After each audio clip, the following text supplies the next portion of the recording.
Em 2004, os dois fundadores do Google decidiram comprar um Boeing 767 usado. O avião tinha capacidade para cerca de 200 de pessoas e o objetivo era transformá-lo numa espécie de casa de luxo voadora, com quartos e salas de refeição. Page e Sergey Brin contrataram uma empresa para fazer a remodelação. Queriam redes de baloiço penduradas do teto, o que não era possível por razões de segurança, e, a dada altura, tiveram uma discussão sobre o tipo de cama a pôr nos quartos do avião. Brin criou uma cama California King Size, que é um tamanho especialmente grande. Eric Schmidt, um executivo mais velho que fora contratado poucos anos antes para dirigir o Google, teve de intervir e dizer que cada um podia ter a cama que quisesse no respectivo quarto. Os detalhes do episódio são conhecidos porque os planos de remodelação de avião acabaram num processo em tribunal, depois de a empresa encarregada do serviço não os conseguir concretizar. Então, Page e Brin eram jovens e muito ricos. Tinham 31 anos e o Google acabara de entrar na bolsa, dando-lhes o tipo de fortuna que lhes permitia fazer praticamente quase tudo, de birras sobre a dimensão de camas em aviões privados a projetos ambiciosos para tentar transformar nada menos do que alguns aspectos fundamentais da condição humana. Os anos passaram e, que se saiba, os dois fundadores do Google não tiveram mais discussões sobre o assunto. Em 2011, Eric Schmidt abandonou o cargo de CEO com uma frase célebre na história recente da tecnologia: "Já não é preciso supervisão adulta no dia-a-dia." Page e Brin eram agora gestores experientes e grisalhos, capazes de liderar a empresa que eles próprios tinham criado na faculdade. Também se tinham casado e tinham tido filhos. E, como muitas vezes acontece, independentemente do tamanho da conta bancária, começaram a surgir as preocupações associadas ao avançar da idade, embora não exatamente o tipo de preocupações que assaltam as pessoas que contam ao espelho rugas e cabelos brancos. Desta feita, a preocupação foi uma variante de Silicon Valley, que misturou ciência, empreendedorismo, os privilégios de ser multimilionário e uma convicção de que não há muitas coisas, talvez mesmo nada, que a tecnologia não possa resolver. José Alves Como resolver a morte de Sergey Brin descobriu, através de uma análise genética, que tem uma propensão elevada para vir a ter a doença de Parkinson, uma doença neurológica que afeta os movimentos e a capacidade de falar. A ex-mulher é a fundadora da 23andMe, uma empresa que quer massificar os testes de ADN, e face à possibilidade de adoecer, Brin, que nos tempos da Universidade de Stanford tinha fama de gênio matemático, apesar de dedicar mais tempo a praticar desporto do que a ir às aulas, fez aquilo que se espera de um fundador do Google, estudou o assunto, financiou um estudo da 23andMe com 10.000 pessoas, tentou perceber o que pode estar associado ao aparecimento de Parkinson e agiu com base nessa informação. Passou a beber café e chá verde. Há indicações de que a cafeína ajuda a prevenir a doença, e fez questão de não descurar o exercício. Entre os desportos que já praticou estão os saltos para a água, modalidade na qual chegou a competir. Ainda assim, o conhecimento sobre a doença não é completo e preveni-la está muito longe de ser uma ciência exata. Uma busca no Google da expressão prevenir Parkinson mostra notícias e estudos a aconselhar todo tipo de comportamentos: beber mais café, adotar uma dieta mediterrânica, evitar laticínios, jogar videojogos. A ciência, e muito menos o Google, não tem resposta para isto, como admitiu o próprio Brin uma vez, em declarações à revista Wired. Isto é tudo de improviso, mas digamos que, com base na dieta, no exercício e noutras coisas, consigo reduzir o meu risco em metade, para cerca de 25%. É uma conclusão muito exata para um improviso, mas as mentes, e as empresas de Silicon Valley são conhecidas precisamente por analisar e quantificar todo o tipo de dados. Em 2013, ano em que os dois fundadores do Google fizeram 40 anos, a revista Time pôs uma pergunta na capa: pode o Google resolver a morte? Aquela edição trazia um longo texto sobre o lançamento da Calico, que era então a mais recente empresa do Império Google. Este novo projeto, sobre a qual ainda hoje não se sabe muito, ia dedicar-se à investigação na área da saúde e do envelhecimento. A doença e o envelhecimento afetam todas as nossas famílias. A longo prazo, com aposta na saúde e na biotecnologia, acredito que poderíamos melhorar milhões de vidas, afirmou na altura Larry Page. Page abriu numa apresentação da Google Reuters a criação da Calico, cujo nome é uma abreviação de California Leaf Company, foi uma surpresa. Naquela altura, o Google já se tinha aventurado para lá da internet, em áreas como a inteligência artificial e os carros autónomos. Porém, desta vez tratava-se de uma empresa que tinha mais que ver com médicos e biólogos do que com engenheiros e programadores informáticos. E era, assumidamente, uma aposta a longo prazo. Em declarações à Time, Page explicou: em alguns setores, demora 10 ou 20 anos a ir de uma ideia para algo real. A saúde é seguramente uma dessas áreas. Talvez devêssemos apontar para coisas que são muito importantes, para que, dentro de 10 ou 20 anos, tenhamos essas coisas feitas. 10 ou 20 anos pode ser muito tempo para o investimento de uma empresa dar frutos, mas é um prazo perfeitamente aceitável para um gigante como o Google, que não tem preocupações de liquidez. Além disso, 10 ou 20 anos significa que Page e Brin poderão beneficiar dos avanços feitos pelos investigadores da Calico bem antes de chegarem à idade da reforma. Fé na tecnologia aos magnatas da tecnologia, muitos dos quais se tornam milionários antes de chegarem aos 30 anos, têm tendência para aplicarem parte das suas enormes fortunas para tentar resolver problemas relacionados com doenças e com o envelhecimento.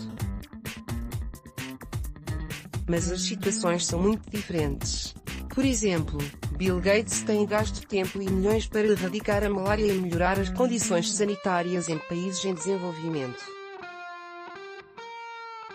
Sam Parker, um dos criadores do Napster, um programa de partilha de ficheiros popular no início do século, e um dos primeiros investidores no Facebook, aplicou 600 milhões de dólares numa fundação para promover avanços na medicina, e criou também o Instituto Parker para a luta contra o cancro. Além de abrir os cordões à bolsa, Parker tem-se dedicado a estudar a doença, é entusiasta de uma técnica chamada imunoterapia, faz lobby junto de políticos e participa frequentemente em acontecimentos públicos sobre o assunto. Já este ano, a Y Combinator, uma afamada aceleradora de startups de Silicon Valley, disponibilizou investimento para empresas que se dediquem a aumentar o prazo de saúde-tempo durante o qual as pessoas se mantêm saudáveis, e a tentar curar doenças relacionadas com o envelhecimento. Ou, na descrição do site de tecnologia Gizmodo, este é mais um exemplo de como Silicon Valley está pronto para gastar mais milhões na sua obsessão anti-envelhecimento. E, no final deste espectro de preocupações com a saúde, há os tecnoentusiastas de grandes contas bancárias para quem as doenças e o envelhecimento são problemas a resolver de forma a concretizar um plano muito sucinto: não morrer. Sempre que a Reuters, como habitual nestes assuntos, esta é uma questão de fé. Neste caso, a fé é a crença de que todos os problemas têm soluções tecnológicas, apontou o académico John Knowlton, da Universidade de Cambridge e autor do livro From Gutenberg to Zuckerberg, What You Really Need to Know About the Internet de Gutenberg a Zuckerberg, o que precisa mesmo de saber sobre a internet.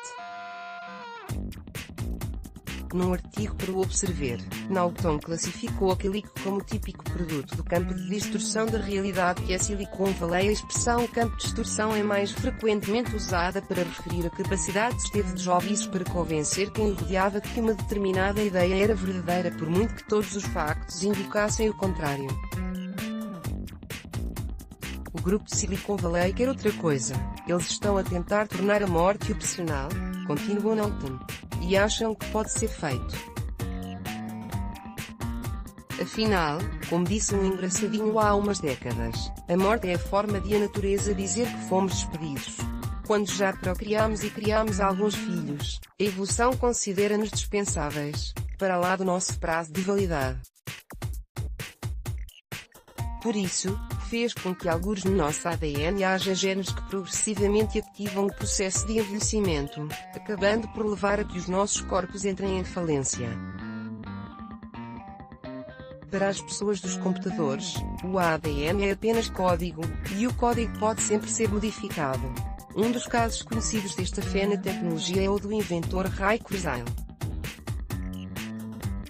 Aos 70 anos, Kurzweil é um funcionário de topo do Google, onde trabalha na área da inteligência artificial. Antes, desenvolveu tecnologias que permitiram o reconhecimento de texto digitalizado por parte de computadores e a leitura do texto por máquinas. Na década de 1980 lançou um sintetizador de música que pela primeira vez permitia que uma máquina produzisse os sons de instrumentos de orquestra, algo que anos mais tarde lhe valeu um Grammy. As sucessivas empresas que criou para comercializar as suas invenções tornaram-no um homem rico. Mais recentemente, Kurzweil tem-se notabilizado por querer adiar o envelhecimento com base numa lógica simples. Deverá ser possível adiar o envelhecimento tempo suficiente para conseguir encontrar novas formas de o continuar a adiar, num prolongamento talvez sem fim de tempo de vida, assente no ritmo exponencial a que a tecnologia e o progresso científico estão a evoluir. No seu livro Transcend, 9 Steps to Living Well Ferver Transcendence, 9 passos para viver bem para sempre, publicado em 2010 em coautoria com um médico, argumenta que as tecnologias da medicina são hoje tecnologias de informação. A analogia entre os genes humanos e os programas de computador é uma das bases do livro. Considere quão frequentemente atualiza o software dos seus computadores. Mas o software dos nossos corpos, o código genético, não é atualizado há milénios. Lê-se numa das páginas que antecedem a explicação do grande objetivo da obra. Envelhecer não é um processo único. Consiste em mais ou menos uma dezena de processos, cada um dos quais leva, ao longo do tempo, à perda das nossas capacidades físicas, sensoriais e mentais. Vamos mostrar como abrandar significativamente estes processos e, em muitos casos, como os parar ou mesmo os reverter. Desta forma, pode-se ficar jovem até termos ainda mais conhecimento para ficarmos ainda mais jovens. Em termos práticos, o livro dá o tipo de conselhos que se encontram em muitos sites de saúde: técnicas de relaxamento, conselhos alimentares, exercícios, perda de peso, suplementos e vitaminas. O próprio Kurzweil já chegou a tomar cerca de 250 comprimidos por dia. Ray Kurzweil já tinha imagens. A melhor invenção. Steve Jobs tinha 48 anos quando lhe diagnosticaram um cancro pancreático. Depois de o médico lhe ter dito para pôr os assuntos em ordem, recebeu, no entanto, uma boa notícia. Afinal, o cancro era de um tipo raro, que podia ser curado se o tumor fosse detectado a tempo, como era o caso, e removido. Jobs recusou. Passou 9 meses a tentar curar-se com consumos de frutas, dietas vegetarianas e outros remédios que encontrava na internet. Até que, em julho de 2004, acabou por se submeter à cirurgia. Viria a morrer 7 anos mais tarde, aos 56 anos, após múltiplas complicações relacionadas com a doença. Subscreva gratuitamente as newsletters e receba o melhor da atualidade e os trabalhos mais profundos do público. Subscrever. Steve Jobs não teve a mesma confiança na ciência que muitos dos seus correligionários de Silicon Valley. Mas, pelo menos enquanto novo, também não me parecia ver grandes benefícios em envelhecer. A revista Playboy fez-lhe uma longa entrevista por ocasião do seu 30º aniversário. As nossas mentes são uma espécie de computador eletroquímico. Os pensamentos formam padrões, comandamos na mente. Estamos a traçar padrões químicos. Na maioria dos casos, as pessoas ficam presas a estes padrões, observou Jobs na altura. É raro ver um artista nos 30 ou 40 que seja capaz de contribuir com algo fantástico. 2 décadas mais tarde, Jobs fez declarações que ficaram muito mais famosas do que aquela entrevista para a Playboy. Frente a uma plateia de estudantes da Universidade de Stanford, disse: "A morte é muito provavelmente a melhor invenção da vida. Lembrar-me de que todos estaremos mortos em breve é a ferramenta mais importante que encontrei para me ajudar a fazer as grandes escolhas na vida." Pelo menos para uma das grandes lendas de Silicon Valley, a morte não é um bug no código da humanidade à espera de ser corrigido. É mais uma funcionalidade da vida.